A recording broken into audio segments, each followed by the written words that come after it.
bus crash in Licking County shuts down part of Interstate 70. Plus, people from around the globe gather in Washington, D.C. today to show support for Israel. And in sports, a sit-down with Ohio star quarterback Curtis Rourke ahead of his final home game. Newswatch starts right now.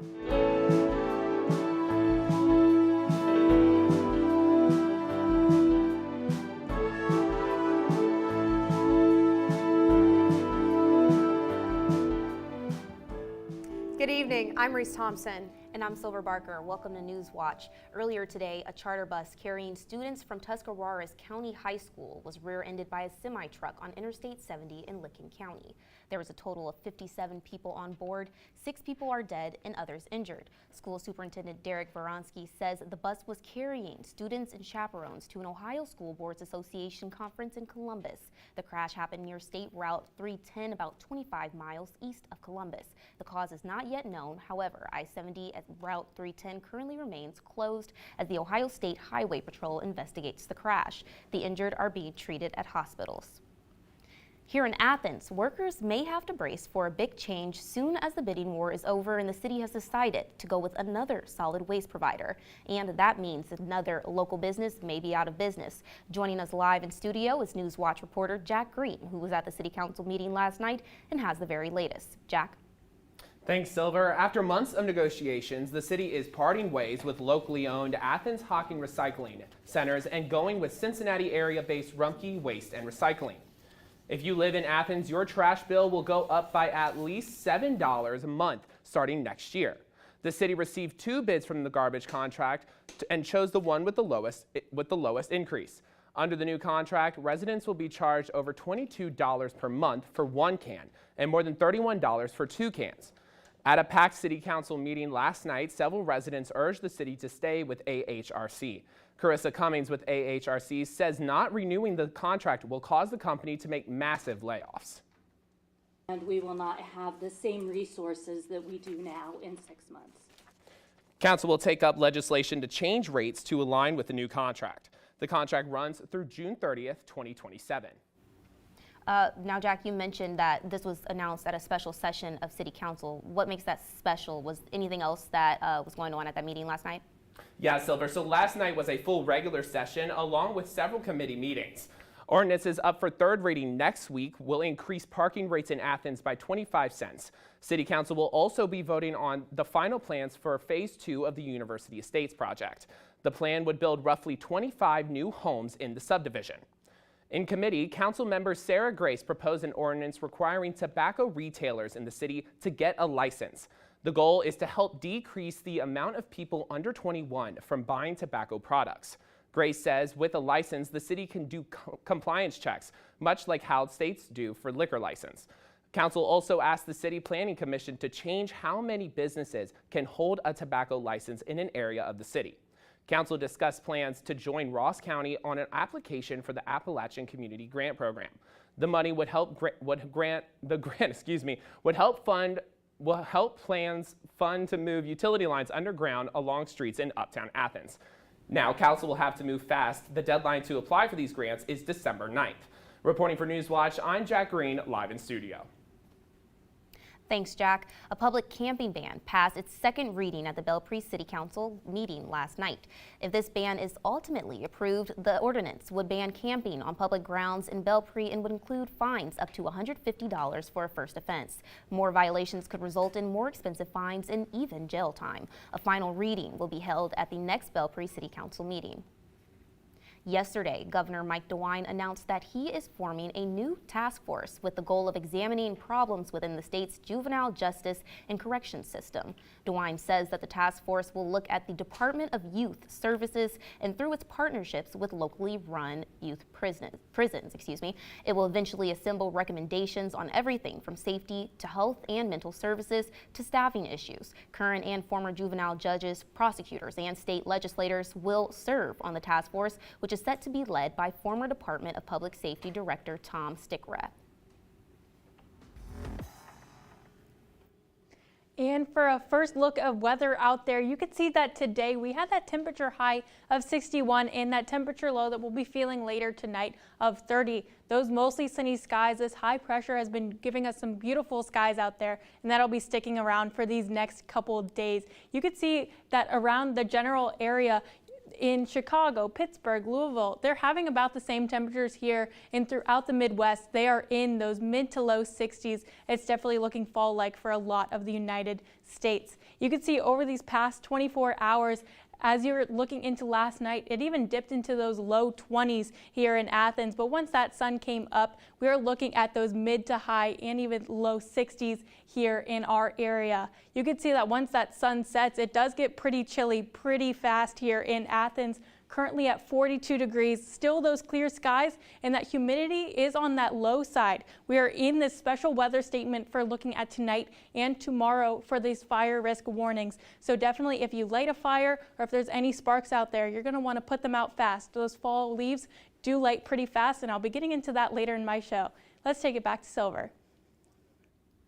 Thanks, Isabel. Ohio State University has reported 2 incidents in which their Jewish community was targeted. 2 students were assaulted on campus early Friday morning. One of them had to be treated at the Wexner Medical Center before being released. And on Thursday, a Jewish campus organization reported that 2 people were caught on camera vandalizing Israeli flags and shouting anti-Israel statements and threats. That Jewish organization, known as Hillel, has about 850 chapters at colleges across the world, including here at Ohio University. Columbus police are currently working with Ohio State University campus police to investigate both incidents from last week. Still ahead, a march in Washington, D.C. in support of Israel, and an update on the looming government shutdown. We'll be seeing a warm-up looking in our forecast, and we might be seeing some rain looking into this weekend. Back when we're on Newswatch. We need to put things in place immediately to prevent our language from vanishing. What I'm going to do now is to continue to carry the voice of my ancestor. Think about this space as an archive, right? Language is who I am. We will survive as long as we teach language, as long as we keep it alive. Tonight at 9 on WOUB. You had the family, so now you need to choose what you want. What do you mean? I mean, this is your life. It's a sacred fire. It burns for 4 days when someone passes away. When someone returns home to us, we are filled with hope. Every return is meaningful. Hold on to your courage. Little Bird is home now. Thursday at 9 on WOUB. Ladies and gentlemen, let the good times roll! Say that I'm gonna pay you. Looks like paradise, eh? I'm just glad you're here. I will always be here for you. Let the laundering begin. She knows that I'm not in love with her. What's wrong with me? They're out in force looking for you. We've given them the slip once, we can do it again. What are you wagering? 100% stake in Hotel Portofino. Oh, no, you're not. Winner takes all. Sunday at 8 on WOUB. On Masterpiece. I've come to take Vera home. This is her home. I know that you're angry. You think you know everything, but you don't even know when your own wife is lying to you. What is it that you're even doing here? You sure we don't just run and disappear? There will be no turning back. I know how this ends. Do you? World on Fire, the season finale on Masterpiece. Sunday at 9 on WOUB.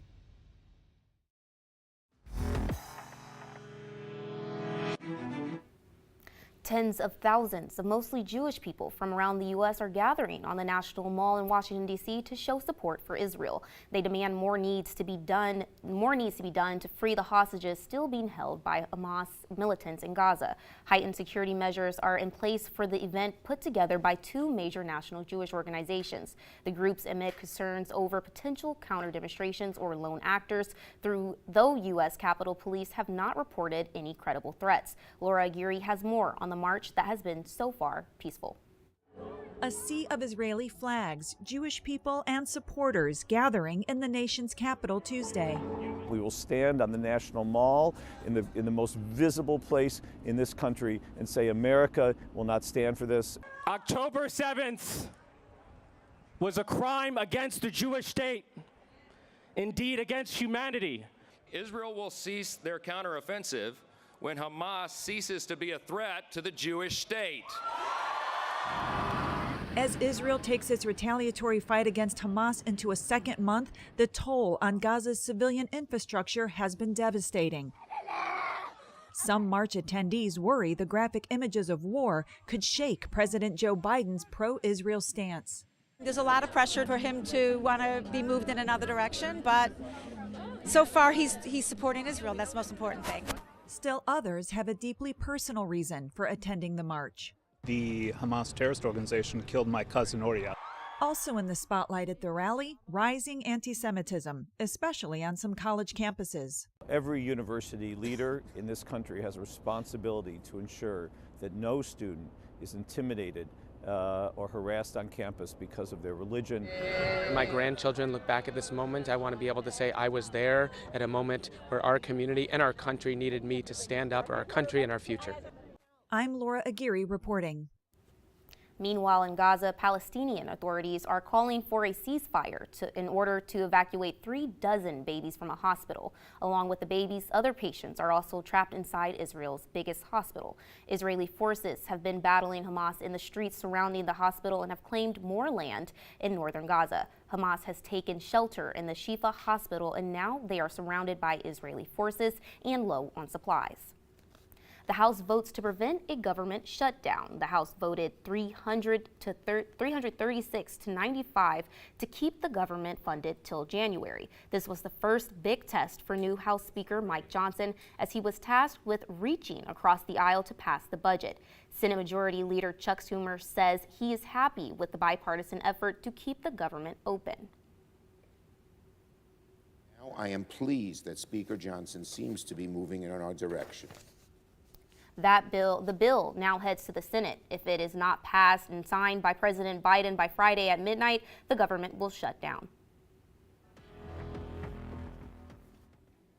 And for weather here in Athens, currently you're looking at 42 degrees out there. It is getting chillier earlier in the night now that it is in those fall temperatures. You can see that tonight, that overnight low that we're headed towards is at 30 degrees. It will be on that very chilly side looking at tonight. Those partly cloudy skies from that all day, having those clear skies, a little bit of partly cloudy in there. You can see that over the past 24 hours, there has been this high pressure system that has just really been staying over Ohio, giving us some beautiful clear blue skies here in Ohio. But other than that here, we're looking very, very clear. That is just that high pressure just staying in our area.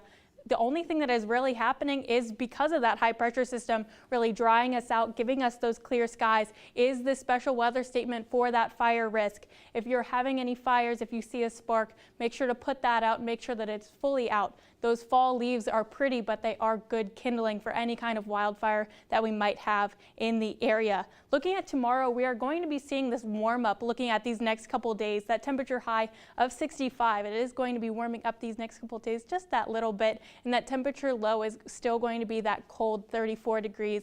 Those mostly sunny skies are staying in the area. You can see that tomorrow across the nation, we're going to be seeing those pretty similar temperatures. Chicago 64 for tomorrow, Pittsburgh a little bit on the chillier side with 54, Louisville with 62. You can see those pretty intense rain that is happening in Florida and California going into these next couple of days, but here in Ohio, we are on that clear side.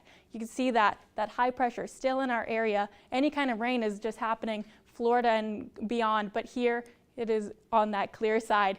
Tomorrow night, we're going to be looking at the same thing. Going into Thursday, it is going to be giving us those warmer temperatures that coming in from the south, giving us those little bit of a warm up these next couple of days. But once we get that rain that we're looking like on Thursday night, we're going to be getting this low pressure system into our area, giving us some rain looking at very late Thursday and even mostly on Friday. But once that's out of here, it is going to be cooling down again. So Wednesday, 65, Thursday, 66 and sunny, going to be that high pressure system. And then once that rain chance comes in, is going to be on the cool down. Looking at Saturday, that rain is going to be out of here. It's going to be sunny again, but that high of only about 50. Those mostly sunny skies again on Sunday. Those mostly cloudy on Monday, and then Tuesday we're going to be seeing another chance of rain. It is going to be nice to getting those a little bit warmer temperatures, but once that rain comes in here, it will be pretty consistent on Friday rain, but once that is in, it is going to be getting out of here pretty quickly for Saturday and going to be very cool and fall-like here in Athens for most of that week for our 7-day outlook. The only chance of rain that we might be having again is on Tuesday. Let's take it back to Reese. Thanks, Isabel. The Consumer Product Safety Commission on Tuesday used dramatic demonstrations to warn of the pitfalls that can ruin a happy holiday and the stunning statistics behind injuries related to holiday decorating, cooking, and toys. Karen Kafa is in Washington with the warnings every household should hear. Dramatic demonstrations to underscore how the season of lights and wonder can bring household hazards. The Consumer Product Safety Commission releasing a new report about fires and injuries related to holiday decorating, cooking, and more. How the unthinkable can happen in an instant. Fires involving Christmas trees and candles are far too frequent in this holiday season. The CPSC says an average of 1,600 cooking fires take place on Thanksgiving Day, more than 3 times the daily average. CPSC says to stay close while food is on the stove or in the oven and place a turkey fryer far from the house, never on the porch or in the garage. The CPSC also reports nearly 15,000 people were treated in hospital emergency rooms last holiday season between November and January due to decorating-related injuries. More than 40% of those injuries involved falls. And a dry tree is a more flammable tree. A live Christmas tree needs plenty of water, and check for broken light bulbs and frayed wires regularly. When it comes to holiday toys, When you're buying toys, making sure they're age appropriate, because we do see a lot of injuries associated with small parts for children. CPSC did say their researchers observed a downward trend from 2015 to 2022 in toy-related injuries for children 14 years and younger. In Washington, I'm Karen Kafa. It's the main ingredient in popular over-the-counter cold and allergy medications. But an advisory committee to the U.S. Food and Drug Administration recently said phenylephrine in the form of a pill may not actually do anything to ease nasal congestion. In today's Health Minute, Mandy Gaither has more with an allergist on ways to help a stuffy nose this respiratory virus season. If you're sneezing, have a stuffy or runny nose, you may have a cold or allergies, and antibiotics won't help. Typically, it just takes time. So 10 to 14 days later, you should continue to see improvement. And by then, hopefully all of those symptoms go away. While phenylephrine, an ingredient in many popular over-the-counter cold and allergy medications, has been deemed ineffective in easing nasal congestion in tablet form by FDA advisors, there are other ways to unclog a nose, says Dr. Sandra Hong with Cleveland Clinic. Things like saline rinses can be very helpful. You may have heard of neti pots, and that's where you actually use either boiled water that's been cooled or distilled water. And it typically has salt and baking soda in it to flush out the sinuses and the nasal passages. Hong says over-the-counter topical decongestants can also help temporarily, but says not to use them longer than 3 to 5 days because they can make nasal congestion worse. She says nasal steroid and antihistamine sprays can also help, and there are still oral decongestants. Things like pseudoephedrine over the counter. The thing about these are that you do need to go and speak with your pharmacist to sign for those. Hong says while those medications are safe, they can have an impact on things like blood pressure, so be aware. And she says if symptoms don't improve over time, reach out to your doctor. For Health Minute, I'm Mandy Gaither. Coming up in sports, hear about the roller coaster career of one of the best quarterbacks to dress in the green and white. And if you can't get enough of Newswatch, make sure you check us out on Instagram, Twitter, and YouTube.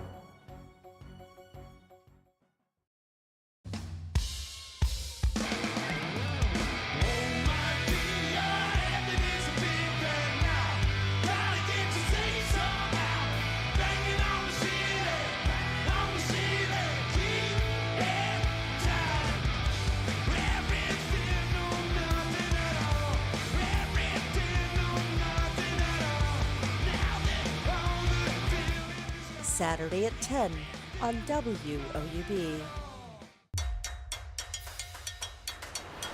This is for you. You got grit, I can tell you're never gonna quit. No, not even for a split second. Counting all your blessings. You got personality like Christmas got his presents, and I like it. Yeah. I always want to create something that's gonna mean something. That's fabulous. And I like it. Yeah. Dare me to do something. Don't stop, honey, gotta do your thing. I like it. Don't stop, honey, gotta do your thing. I really want to show the world how beautiful our culture is. There was more similarities than differences. It makes us happy. It makes us feel good. Yeah. So spread those golden wings. We're gonna shine like the stars. Got the It is part of our unique story. All of us together. This is our special time. I like it. Salute! Honey, gotta do your thing. We're going intergalactic. Don't stop, honey. We're going to make memories. I like it. We all know Shakespeare, and this book is the reason why. The first edition of Shakespeare's complete plays. In 1623, 7 years after he died, his actor friends published his plays, 18 of them for the very first time. Macbeth. This first folio gave us Shakespeare. Hamlet. Forever. Now, 400 years later, join us for fascinating tales of the first folio in Making Shakespeare. When shall we three meet again? On Great Performances. Friday at 9 on WOUB.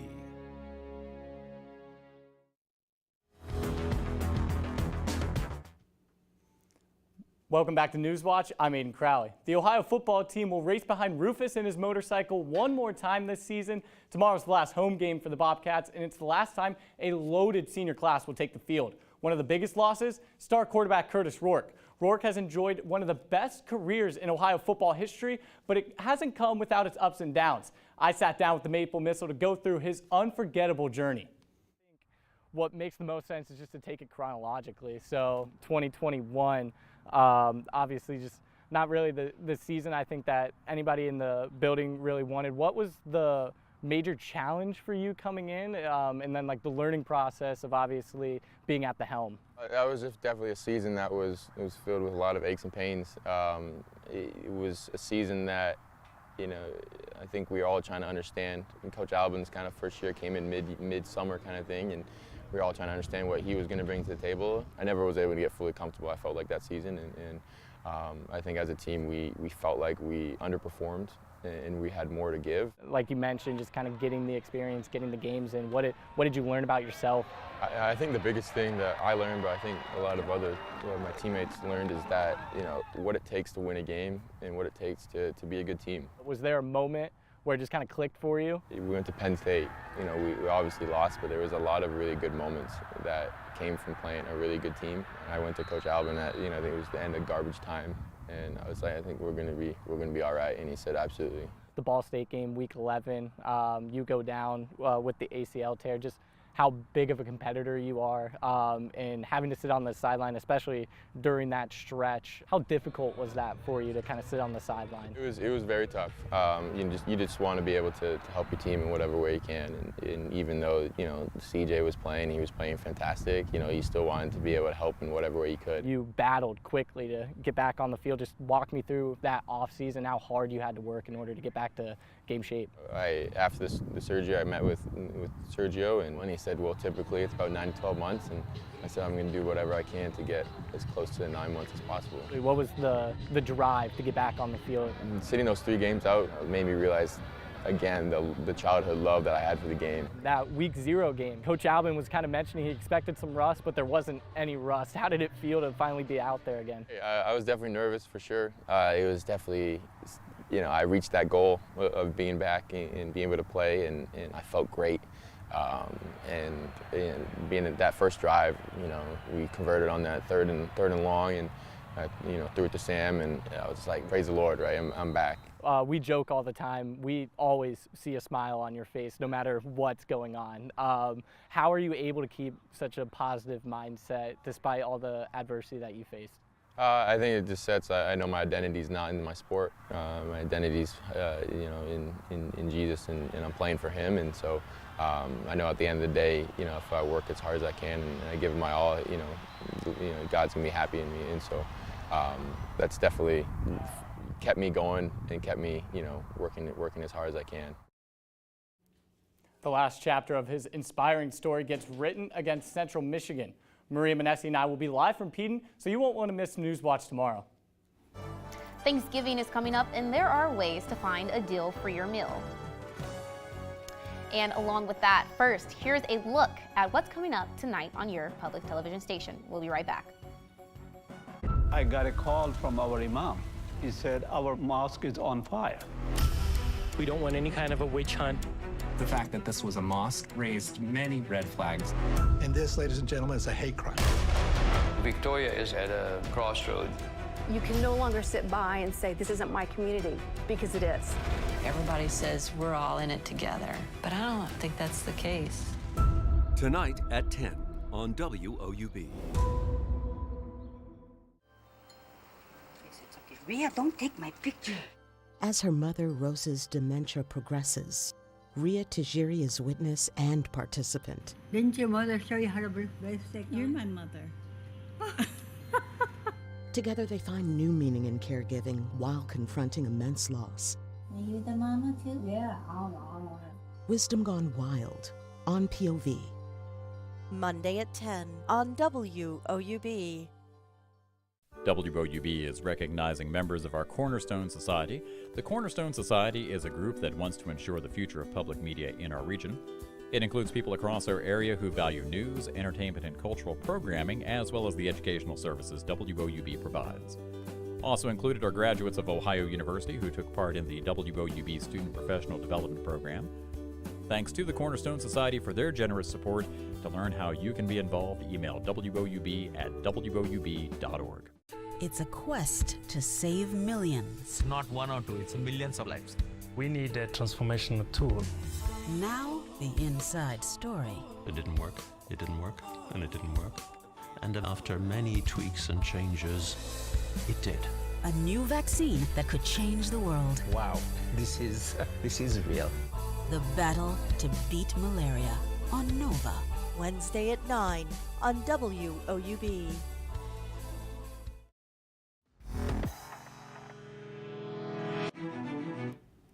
Thanksgiving is around the corner, and if you're hosting a dinner this year, get ready for some sticker shock. This year's feast is going to cost you more, but with some thought and effort, you can save some money. Although turkey prices are down, side dishes are expected to be more expensive this year compared to last year. That's according to Wells Fargo's new Thanksgiving report.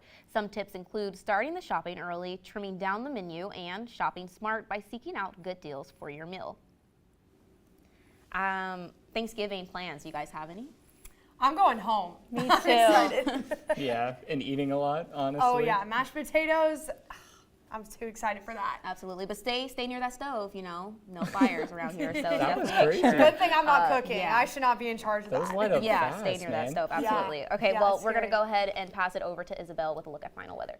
And for your Thanksgiving weather, some fall weather happening in our forecast. You can see that Athens currently 42 degrees, clear out there. You can see those temperatures are starting to get on that cooler side, even looking at tonight with that overnight low of 30 degrees. You can see that we're still in that special weather statement. We're going to be seeing that these next couple of days. This high pressure is bringing us those dry conditions and making fall leaves very flammable. So if you see a spark, please put it out. It is definitely going to be on the outlook for having those fire risks out there. Tomorrow we're going to be on the warmer side with that high of 65, but those still chilly low of 34 in those mostly sunny skies.